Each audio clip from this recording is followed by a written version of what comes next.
Bonjour et bienvenue dans ce deuxième épisode de la Minute Calva sur la thématique des EIGS. La dernière fois, nous avons évoqué la déclaration des EIGS. Nous allons maintenant découvrir ensemble leur circuit au-delà du portail de signalement. Le circuit des EIGS débute par votre déclaration sur le portail national grâce au remplissage de ce que l'on appelle le volet 1, description détaillée, précise et factuelle de l'événement, en s'attardant notamment sur les éléments permettant de justifier son caractère inattendu, la gravité de ses conséquences et les écarts de soins possibles. Si vous avez contacté l'ARS par téléphone, fax, courrier ou mail, cela peut arriver en cas d'événement particulièrement grave ou sensible, il vous aura été demandé de procéder en parallèle au signalement en ligne. Tous les signalements sont ainsi transmis à un guichet unique, le point focal régional de votre ARS. Voyons maintenant ce qu'il se passe de l'autre côté de votre écran.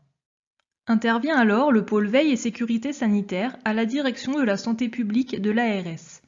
Ce pôle a deux missions principales, la mission veille et vigilance, qui consiste au recueil, à l'analyse et au traitement des signaux, dont font partie les événements indésirables, pouvant constituer une menace pour la santé humaine.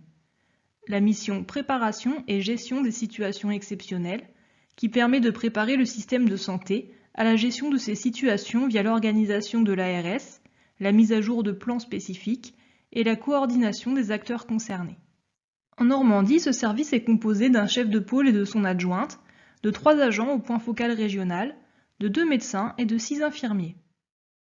Le pôle veille et sécurité sanitaire confirme tout d'abord la qualification de l'événement en EIGS d'après les informations reçues.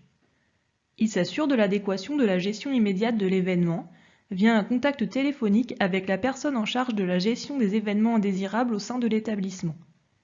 Il s'enquiert notamment des soins donnés aux patients, des mesures immédiates mises en place pour éviter la survenue d'un second événement indésirable similaire, de l'information donnée aux patients et à ses proches, de la prise en charge éventuelle des risques psychosociaux du personnel et de la nécessité d'un accompagnement pour l'analyse des causes.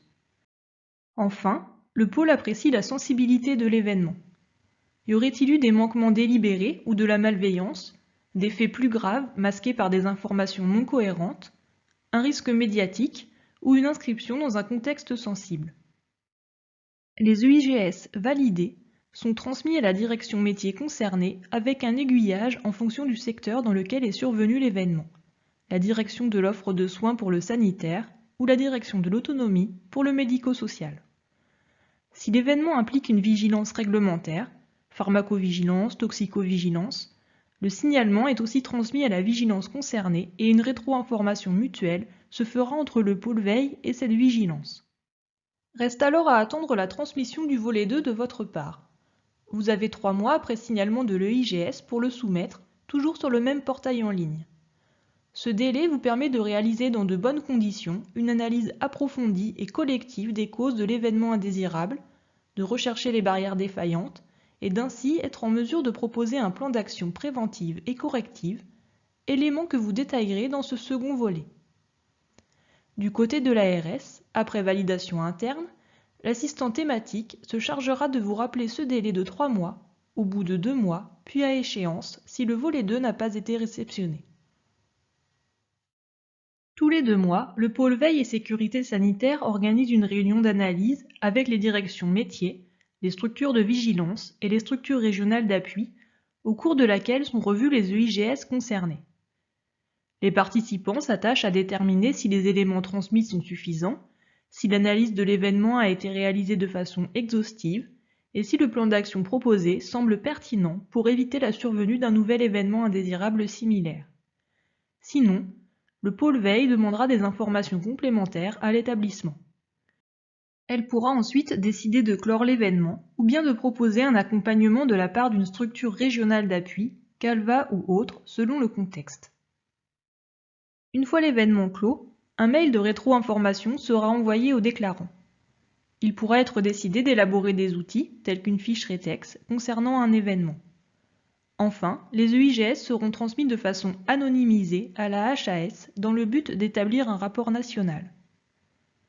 L'analyse globale des EIGS permet ainsi d'orienter la politique qualité et sécurité au niveau régional et national. Nous vous retrouverons bientôt pour de prochains épisodes dans lesquels nous nous intéresserons plus en détail au remplissage des différents volets. Alors suivez bien nos actualités.